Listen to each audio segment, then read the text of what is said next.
Gostaria, inclusive, de iniciar com a Bruna Agra, né? Seja muito bem-vinda, Bruna.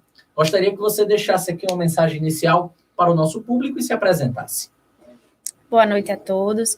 Meu nome é Bruna Agra, eu sou docente na Uninasal e na Reta Cursos, assessora jurídica ministerial e doutoranda em Direitos Humanos pela Universidade Federal da Paraíba.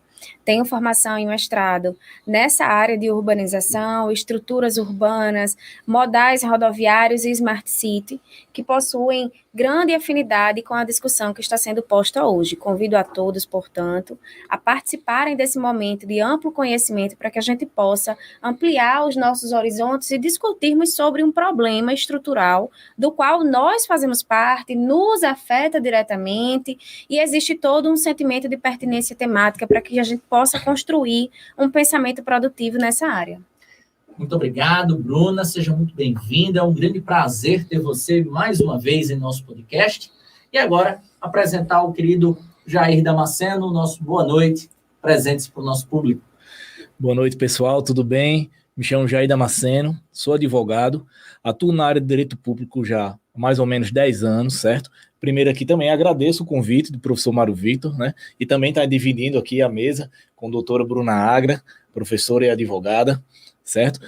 Ultimamente estou, né, durante um certo período de tempo, como secretário adjunto de Meio Ambiente e Urbanismo de Extremóis, juntando a habilidade de advogado e gestor público, né, na luta diária em busca da solução social, né, trazendo um bem completo para todos que vivem, né, o dia a dia nesse meio ambiente urbano.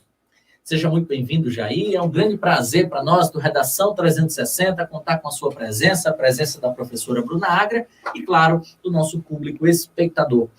Bruninha, eu gostaria de começar o nosso debate, a nossa entrevista com você.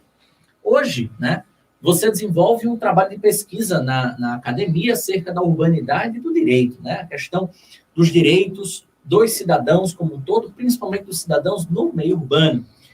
O que te fez se aproximar deste tema, Bruna, especialmente, e por que a urbanização é tão importante para ser conhecida, estudada, vivida?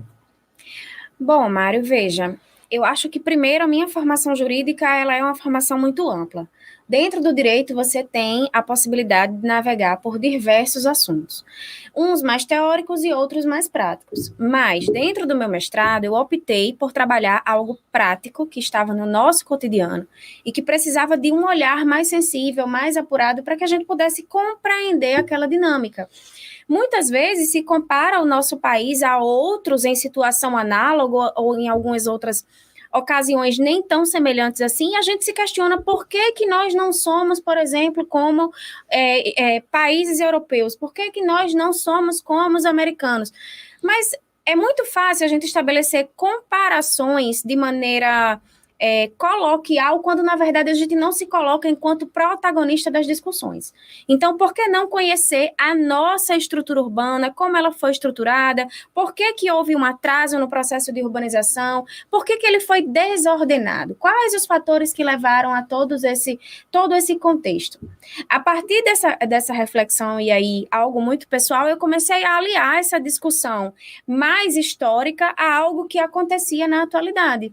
O que é a atualidade hoje? É o nosso sentimento, muitas vezes de inferioridade, se colocando em relação a outras nações que são desenvolvidas, que possuem estruturas urbanas mais bem projetadas, que dão, portanto, o mais essencial que a gente busca hoje, qualidade de vida. E então, o que é que esses outros países estão fazendo que nós estamos aquém? Né? Dentro dessa perspectiva, a gente não pode deixar de falar das cidades inteligentes, também denominadas de Smart Cities.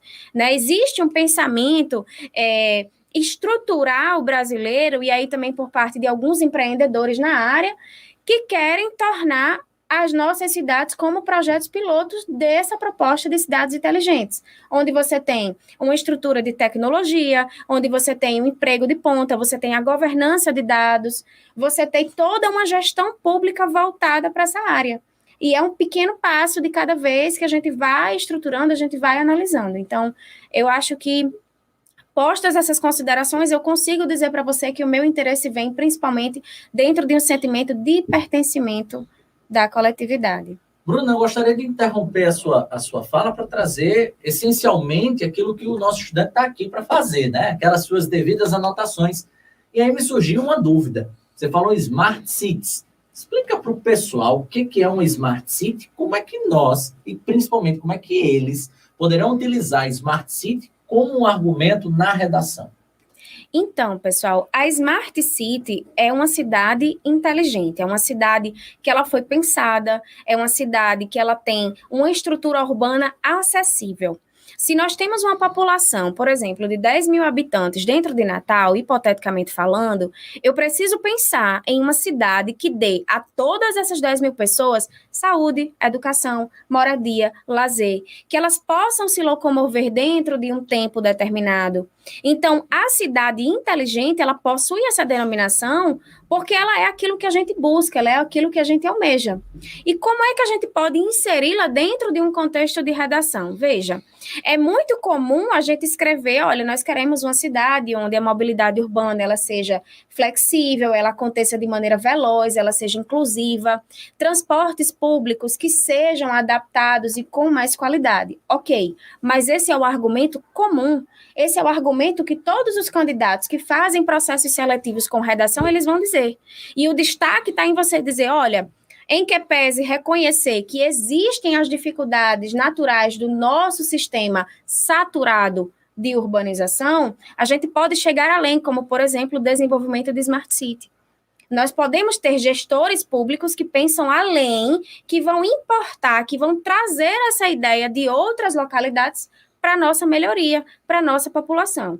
E como é, Bruna, o que é que eu preciso para fazer uma Smart City? Eu preciso de tecnologia, eu preciso de uma governança. O que é governança? É uma gestão pública eficiente, de maneira simples, para o objetivo aqui mais coloquial, é uma governança mais efetiva, né? Quando eu tenho uma gestão pública de qualidade. E ainda quando eu posso manipular dados. Então, eu tenho aquela maquininha na parada que vai dizer em quantos minutos o ônibus passa. Eu tenho um aplicativo que me diz a quantidade de tempo que eu vou demandar até chegar no meu destino final. Eu tenho semáforos inteligentes que eles são programados na hora, a depender do fluxo do transporte. Então, é a partir daí que vocês podem não só criticar o momento que a gente vive, e não porque a crítica não seja bem-vinda, ela é, mas como um cidadão includente, preocupado socialmente, você vai além e traz uma solução. Eu acho que essa é uma coisa viável da gente refletir nesse âmbito mais argumentativo. Perfeito. No meu devaneio aqui é quase a Belle Époque do século XXI, né? A gente está importando, né?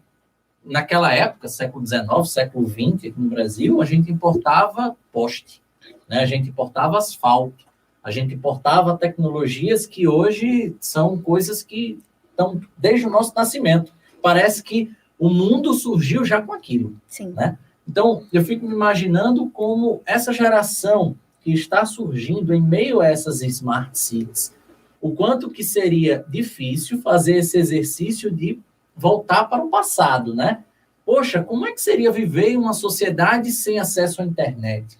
Como é que seria viver em uma sociedade em que, por exemplo, as pessoas para se locomoverem precisavam, sei lá, ir para um ônibus? E olha que a gente ainda precisa disso. É a nossa realidade hoje.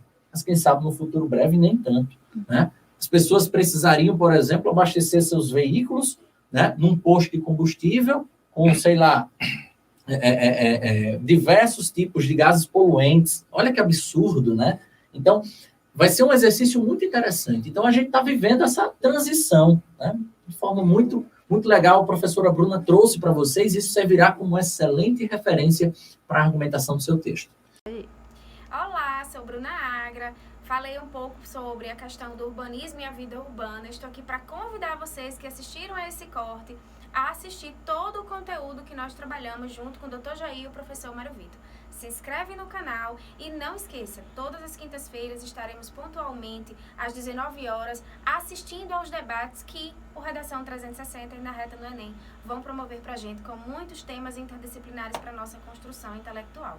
Muito obrigada, anotem, não esqueçam os melhores argumentos e escrevam.